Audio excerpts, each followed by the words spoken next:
Hello guys, welcome to BEd study with Nitika. और आज हम डिस्कस करेंगे टीचिंग मेथडोलॉजी का नया मेथड। ठीक है, और ये है डेमोस्ट्रेशन मेथड।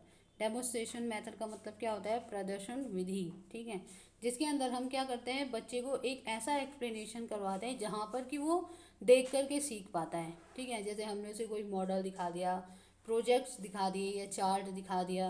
ठीक है, तो इन सब के बेसिस पे, इन सब की हेल्प से हम क्या करते हैं, बच्चे को पढ़ाते हैं। ठीक है, तो इसकी डेफिनेशन में लिखा गया है, it can be defined as visualise explanation of fact, concept and procedures. ठीक है, डेमोस्ट्रेशन मेथड का मतलब क्या हुआ कि हम बच्चों को या लर्नर को विजुअलाइज एक्सप्लेनेशन दे रहे हैं। लेक्चर मेथड में क्या होता था, हम डायरेक्ट लेक्चर दे रहे हैं और एक्सप्लेन करते जा रहे हैं। बच्चे के अंदर जो डेमोस्ट्रेशन मेथड है, ये इमेजिनेशन की जो पावर है उसको बढ़ाता है। ठीक है, और कोई अगर चीज़ हमारे सामने पहले से ही दे रखी है तो हम उस चीज़ को ज़्यादा अच्छी तरीके से समझते हैं। टीचर क्या करते हैं, एग्जीबिशन करते हैं किसी भी चीज़ का। मैंने अभी बताया, मॉडल हो सकता है, चार्ट हो सकते हैं, प्रोजेक्ट्स हो सकता है, या कोई रियल ऑब्जेक्ट हो सकता है। तो उसको एग्जिबिट करते हैं, बताते हैं, और उसके बाद उसका एक्सप्लेनेशन करते हैं। ठीक है, साथ में बच्चों को भी ये अपॉर्चुनिटी दी जाती है। अगर आपके पास टाइम है तो टीचर क्या करते हैं, बच्चों को अपॉर्चुनिटी भी देते हैं कि वो जो भी उन्होंने अभी दिखाया है उसको, जो भी नॉलेज उन्होंने सीखा है, जो भी स्किल उन्होंने सीखी है, उसको अप्लाई करें उसी वक्त। तो इससे क्या होता है, बच्चा प्रैक्टिकली भी सीख लेता है। ठीक है, डेमोस्ट्रेशन में इसका पर्पस क्या है? इसका पर्पस यह है कि जो लर्नर है उसको ये दिखाना कि साइकोमोटर स्किल को यूज करके हम कैसे परफॉर्म कर सकते हैं, कैसे हम लर्निंग कर सकते हैं अपनी साइकोमोटर स्किल्स को यूज करते हुए। ठीक है, जैसे कॉग्निटिव स्किल तो हम यूज करते ही हैं, वो हर मेथड में करते हैं। लेक्चर मेथड में कॉग्निटिव स्किल का मतलब क्या हुआ, हम अपना माइंड को लगा रहे हैं, वहाँ पे क्रिटिकल थिंकिंग हो रही है। लेकिन डेमोस्ट्रेशन मेथड में पहले टीचर डेमोस्ट्रेशन करके दिखाते हैं, बच्चों को समझाते हैं, उसके बाद स्टूडेंट को भी अपॉर्चुनिटी दी जाती है उसको परफॉर्म करने की। तो इसका मतलब वो साइकोमोटर स्किल को यूज करना सीख जाता है। ठीक है, the learner must reproduce the behaviour of demonstration exactly. ठीक है, और जो लर्नर होता है वो डेमोस्ट्रेशन का बिहेवियर को भी रिप्रोड्यूस कर लेता है। ठीक है, जरूरी नहीं कि जैसे टीचर ने समझाया आप उसी मोड में समझाओ, आप उस पर्टिकुलर डेमोस्ट्रेशन जो भी चीज़ हमने यूज़ की है उसका यूज़ करके अपनी तरीके से भी एक्सप्लेन कर सकते हो। यानी कि जो भी नॉलेज टीचर द्वारा दिया गया उसको रिप्रोड्यूस कर सकते हो।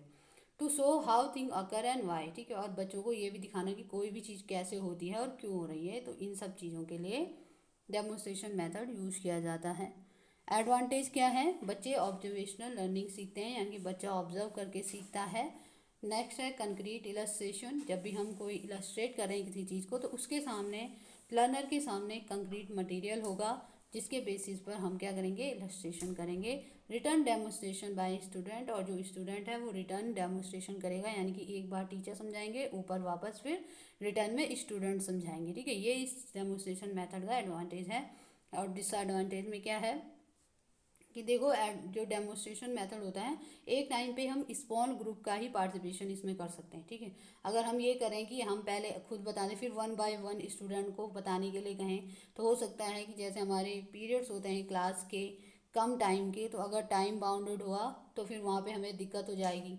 ठीक है, या फिर हमारे पास जैसे क्लास बहुत बहुत ज़्यादा बच्चे हैं क्लास में, तो उतने सारों को रिपीट या रिटर्न डेमोस्ट्रेशन कराना थोड़ा मुश्किल हो जाएगा। ठीक है, तो ये इसके डिसएडवांटेजेस हो सकते हैं।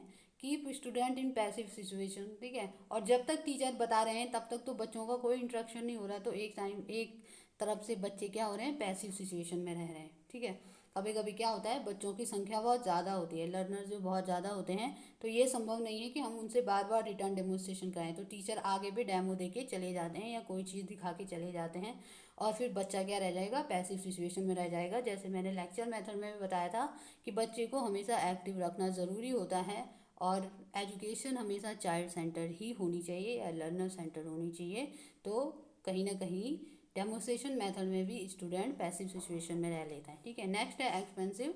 अगर हमें कोई भी मॉडल या चार्ट्स या रियल ऑब्जेक्ट ही अगर हमें लाना है तो कॉस्टली होगा। ठीक है, तो एक्सपेंस का भी इसमें रोल होता है, तो ये इसका डिसएडवांटेज है। नेक्स्ट जो दो तीन मेथड अभी बचे हुए हैं उनको हम नेक्स्ट वीडियो में कवर करेंगे। Thank you.